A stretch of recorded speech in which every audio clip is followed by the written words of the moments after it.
هي الحلقات تحفظني بآيات من القرآن، هي الحلقات تملأني بحب المصطفى العدنان، هي الحلقات تحفظني بآيات من القرآن، هي الحلقات تملأني بحب المصطفى العدنان، وأخلص نيتي دوما لرب واحد ديان بروح ملؤها طهر. Sure Hac tefsiri 55. ayetten başlayıp okuyayım inşallah. Bismillah, elhamdülillah, vessalatu vesselamu ala Resulillah ve ala alihi ve sahbihi ve sellem. Esselamu aleyküm ve rahmetullahi ve berekatuhu. Tüvendi diktanlığa İbn Kesir Rahimullah'ın Kur'an-ı Kerim tefsiri Uygurca tercümesi Hac suresi 55. ayetten başlayıp okuyayım inşallah. Euzu billahi mineşşeytanirracim. Kafirlar taki ulağı kıyamet üştüm tutkagice yoki ulağı kıyamet gününün azabı yetkice Kur'an'dan haman şeklinidi. Bu günde padişahlık yalğız Allah'a xastır. Allah bendiler arasında adil hüküm çıkırdı. İman etkan ve yaxşı emellerini kıyganlar türlük nazı nimetler ba cennetlerde boludu. Kafirlar ve bizning ayetlerimizni inkar qilganlar devzaqda har qilg'uchi azobga duchor bo'ladi. Mushriklarning davomli turda shaklanish va ikkilanish ustida yashaydiganligi. Allah Taala kafirlarning Qur'ondan shaklanib yuradiganligidan xabar berib mundaq dedi. Kafirlar taki ulağı kıyamet üştüm tutkagice Mücahid bu yerde mundaq dedi. Allah Taala kişilerini fakat ular sakratga tushib qolganda yoki g'aflat qolganda va yoki bayashat yashayotganda üştüm tutadi. Şuna sizlarning yomon qilmishinglar uchun Allah Taala'nın derhal tutmaganligiga aldınıp ketmanglar. Allah Taala'nın derhal tutmaganligiga faqat dindan yiroqlashib ketgan kishilarla gollanib ketadi. Yoki ularga qiyomat kunining azobi yetkicha Qur'ondan hamon shaklanadi. Mücahid bu oyatning ma'nosi haqida Ubay ibn Ka'bning mundaq deganligini rivoyat qiladi. Ularga azobi keladigan bu kundan Bedri kuni ko'z tutilgan. Ekrime ve Mücahid bu oyatning ma'nosi haqida u kundan qiyomat kuni ko'z tutiladi dedi. Bu oyatning ma'nosi haqida Zahhak ve Hasan Basri mu shundoq dedi. Bu kunda padişahlık yalğız Allah xastır. Allah bendiler arasında adil hüküm çıkardı. Allah Teala bu vakte mundaq deydi. Allah nihayeti şefakatlik ve mihribandır. Kıyamet gününün egisidir. Padişahlık bu günde merhametlik Allah'a xastır. Bu gün kafirlar kıyındır. İman etkan ve yaxşı amellerini kıyganlar türlük nazı nimetler ba cennetlerde buludur. Yani Çin dilidan iman etip Allah Taala ve Peygamberge işengen, bilginiga amal qilgan ve dili bilen tili bir bo'lgan ve bundaq bo'lganligi amallarda ifodalangan kishilar uchun nozi ne'matlar mangu davomlashadigan ve yo'qolib ketmaydigan jannatlar bordir. La ilahe illalloh Muhammed Rasulullah. Kafirlar ve bizning oyatlarimizni inkar qilganlar devzaqda har qilg'uchi azobga duchor bo'ladi. Ya'ni dillar bilan haqqa ko'z yumgan, uningdan tangan, uni inkar qilgan, payg'ambarlarga qarshilik qilgan ve ularga ergishishdan cho'nglik qilganlarga ularning haqiqatga ergishishdan çoğunluq qilib uningdan yüz o'rganligining jazosi uchun xorlig'ichi azob bordir. Alloh taolo bu vaqtda mundaq deydi: shubhisizki mening ibodatimdan cho'ngchilik qilib bosh tortadiganlar har holda jahannamga kirdi.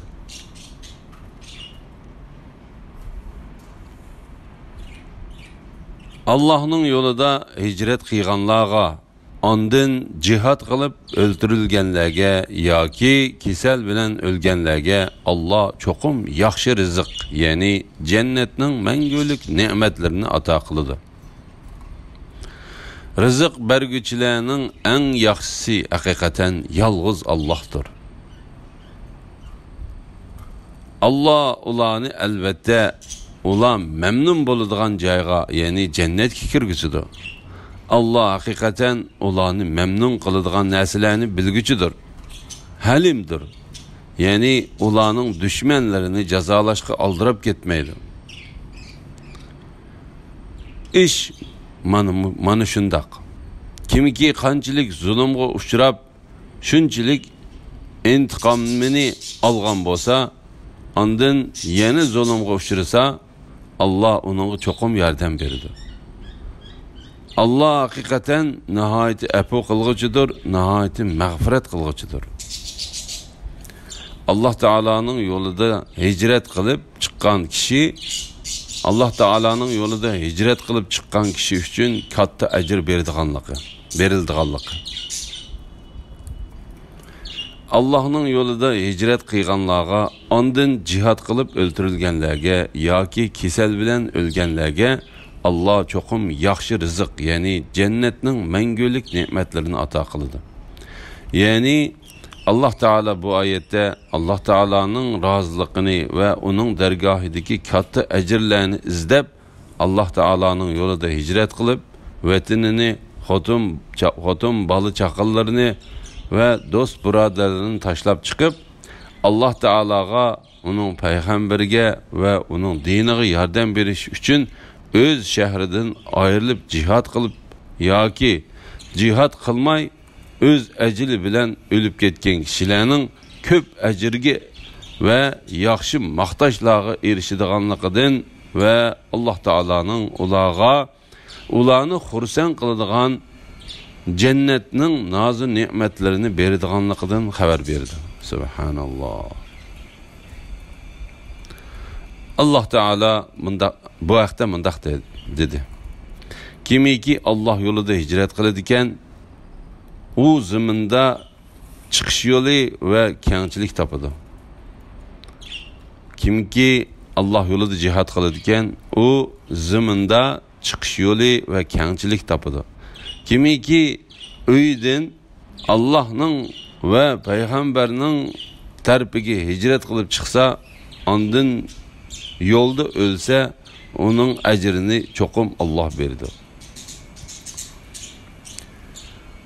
Rızık bergiçilerinin en yaxşisi hakikaten yalğız Allah'tır. Allah ulanı elbette memnun buladigan joyga, yani cennetga kirgizadi.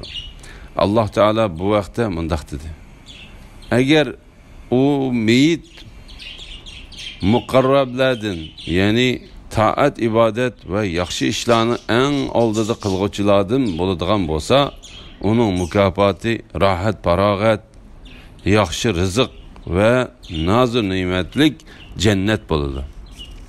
Yani Allah çoqum yaxshi rizq, yani cennetning mangulik ne'matlarini ato qildi degan oyatida xabar bergandek, bu oyatdimi ularga rahat, farog'at, yaxshi rizq ve nazır ne'matlik cennetning borligidan xabar berdi. Allah ulanı elbette memnun buladigan joyga, yani cennetga kirgizadi. Allah hakikaten bilgüçüdür. Yani Allah Teala özünün yolunda hicret kılgan ve cihat kılganlarını ve onunla kimnin layık ekenligini yaxşı bilgüçüdür. Halimdir. Yani hicret kılganlığı ve özlerini Allah Teala'ya tapşırganlığı için ötküzgen günahları sebebinden ulan cezalaşka aldırmaydı. ularning gunohlarini kechirdi. Mayli hijrat qilgan yoki qilmagan bo'lsin, Alloh taolaning yo'lida jihad qilib o'lib ketgan kishi tirik hisoblanadi. Alloh taolaning dargohidagi yaxshi rizqlardan bahramand bo'ladi. Alloh taolo bu vaqtda mundaq dedi: Allohning yo'lida shahid bo'lganlarni o'lik deb gumon qilmagan. Balki ular tirik bo'lib, Allohning dargohidagi rizqdan bahramand qilinadi. Ya'ni jannatning ne'matlaridan atigan oqshomda mangulik rizqlantirib turildi. Biz yuqorida bayon qilganimizdek, bu vaqtga kelgan hadislar nihoyat ko'pdir. Mayli hijrat qilsin yoki qilmasin, Alloh taolaning yo'lida o'lib ketgan kishiga Alloh taolaning yaxshi rizq va katta ajr beradiganligini yuqoridagi oyatda bayon qilib o'tdik. Ibn Abu Hatim Shurahbil ibn Samitning bu vaqtda mundaq deganligini rivoyat qiladi. Biz Rumning zaminidagi bir sepilni qurshab uzun turib ketdik. Bir kuni qishimizdan Salman Farisi o'tib ketib, men payg'ambar alayhisalomning kimiki chegara qo'g'dab o'tib o'lib ketgan bo'lsa, Alloh taolo uningga u o'lib ketgandan keyinmi shunda qilganligining ajrini, yaxshi rizqlarni yetkazib turdi va azdirg'ichilardan xotirjam qiladi. Agar xohlasanglar Allohning yo'lida hijrat qilganlarga, ondan jihad qilib o'ldirilganlarga yoki kasal bilan o'lganlarga Alloh cho'qim yaxshi rizq, ya'ni jannatning mangulik ne'matlarini ato qiladi. Rizq belgichilarning eng yaxshisi haqiqatan yolg'iz Allohdir. Alloh ularni albatta ular memnun bo'ladigan joyga, ya'ni jannatga kirgizadi. Alloh haqiqatan ularni memnun qiladigan narsalarni bilgichidir. Halimdir. Ya'ni ularning dushmanlarini jazolashga oldirib ketmaydi. Degan oyatini o'qinglar deganligini anglagan edim dedi. Abdurrahman ibn Jahdam Xulaning bu vaqtda mundaq deganligini rivoyat qiladi.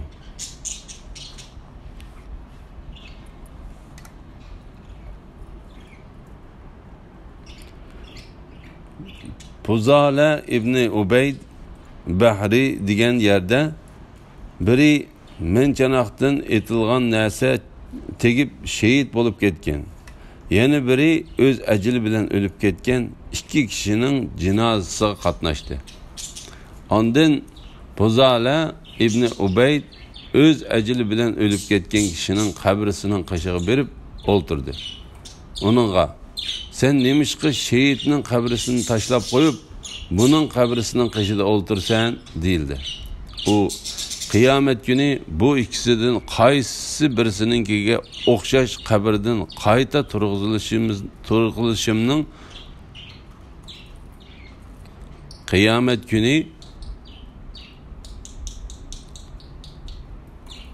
bu ikkisidan qaysi birininkiga o'xshash qabrdan qayta turg'izilishimning men uchun hech qanday farqi yo'q. Chunki Alloh taolo Allohning yo'lida hijrat qilganlarga, ondan jihad qilib o'ldirilganlarga yoki kasal bilan o'lganlarga Alloh cho'qim yaxshi rizq, ya'ni jannatning mangulik ne'matlarini ato qiladi.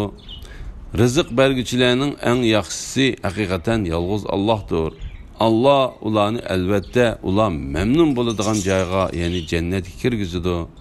Alloh haqiqatan ularni memnun qiladigan narsalarni bilgichidir, halimdir, ya'ni ularning dushmanlarini jazolashga oldirib ketmaydi, dedi emasmi?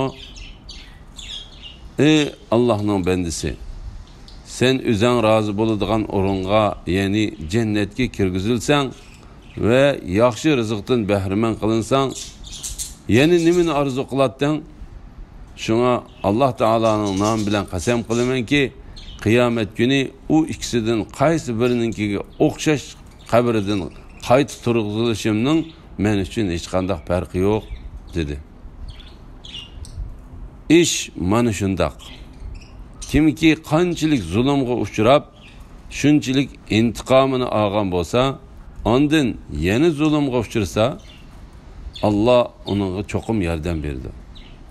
Muqatil İbn Hayyan ve İbn Cerir bu ayet uruş çeklengen ayda müşriklarning xabarlarini tıntınlap beqish uchun chiqib, müşriklarning xabarlarini tıntınlap chiqib beqish. Müşriklarning xabarlarini tıntınlap beqish uchun chiqib, müşriklarning qo'shiniga yo'liqib qolgan bir turkum sahobalar to'g'risida nozil bo'lgan. Sahobalar müşriklardan urush cheklangan oyda urushmaslikni Allohning nomi bilan o'tinib so'raydi. Müşriklar buningga unamay urush qilish uchun sahobalarning ustiga bostirib keldi. Ondan sahobalarmi urushga kirdi. Allah Teala müşriklarga qarshi sahobalarga yordam berdi. Allah hakikaten nihayet apu qilg'uchidir, nihayet mag'firat qilg'uchidir.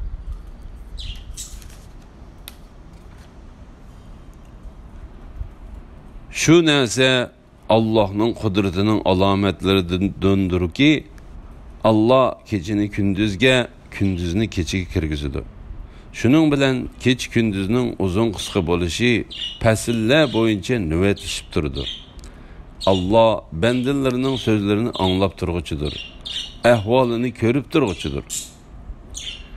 Bu kudret şunun uchundir ki Allah haqdir. Müşriklarning Allah'ını koyup ibadet kıldıgan narsaları, yani butları batıldır. Allah hamma narsadan üstündür, büyüktür. Allah Teala'nın dünyanı yaratgan ve onun da halıqını kılıdığan zat ikenlik. Allah Teala bu yerde özünün mahlukatlarını yaratqıcı ve ulada özünün halıqını kılgıcı zat ikenligiga bir eskertiş berdi. Allah Teala özünün şundaq zat ikenligi to'g'risida mundaq dedi. Aytqin ki, padişahlıqning egisi bo'lgan ey Allah, xalığan adamga padişahlıqni bersan, xalığan adamdan padişahlıqni tartib olasan, xalığan adamni aziz qilsan, xalığan adamni xor qilsan. Hamma yaxshilikning xazinasi yolg'iz sening qo'lingdadir. Sen hakikaten hammaga qodirdirsan. Kechini kunduzga kirgizsan, kunduzni kechiga kirgizsan. Shuning bilan kech kunduzning uzun qisqa bo'lishi fasillar bo'yicha navbatlashib turdi. Jonliqni, ya'ni terik bo'lgan insonni, hayvonni jonsizdan, ya'ni jonsiz bo'lgan obi ma'nidan chiqarsan. Cansizni, yani cansız bo'lgan abi ma'nini canlıqdan, yani canlıq bo'lgan insondan, hayvondan chiqarsan. O'zing xohlagan kishiga hisobsiz rizq bersan. Yani Allah Teala kechini kunduzga, kunduzni kechiga kirgizish orqali qish faslida kechini uzun, kunduzni qisqa, yoz faslida kechini qisqa, kunduzni uzun qiladi. Allah bendilerinin sözlerini anlap durğucudur. Ahvalini körüp durğucudur. Yani Allah Teala bendilerinin sözlerini anlap durğucudur. Ulanı körüp durğucudur. Bendilerinin ahvali, ulanın iş hareketleri ve hareketsiz turuşlarından hiç qandaq bir narsa Allah Teala'dan mahfi emasdir. Allah Teala yuqorida özünün mahlukatlarda xalığanını qıladigan zat ve ular to'g'risida chiqargan hukmiga hech kishi qarshi turolmaydigan hakim ekanligini bayon qilgan edi.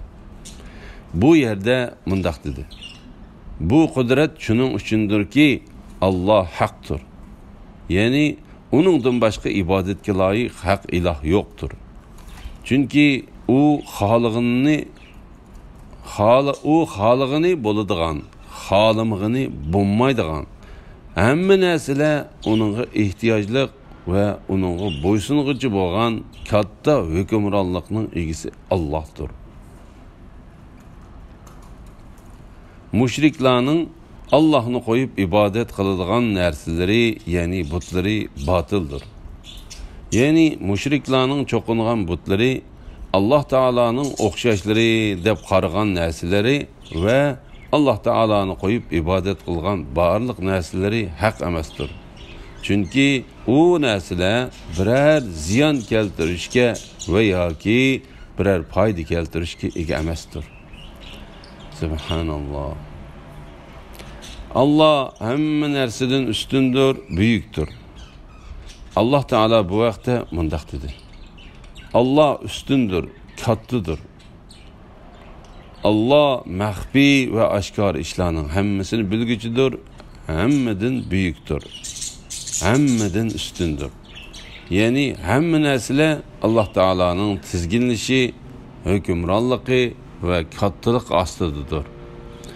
Onundan başka ilah, Rab yoktur. Çünkü o bir kattı zattır ki onundan kattısı yoktur. Bir ali zattır ki onundan alisi yoktur. Ve bir çoğun zattır ki onundan çoğu yoktur. Allah Teala haddidin iş özlerine uval kıygıcılarının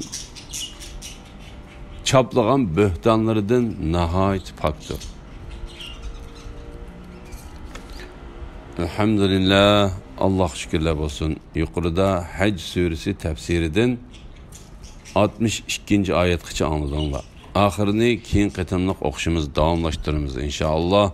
Va sallallohu ala Muhammad va ala alihi va sahbihi ajma'in.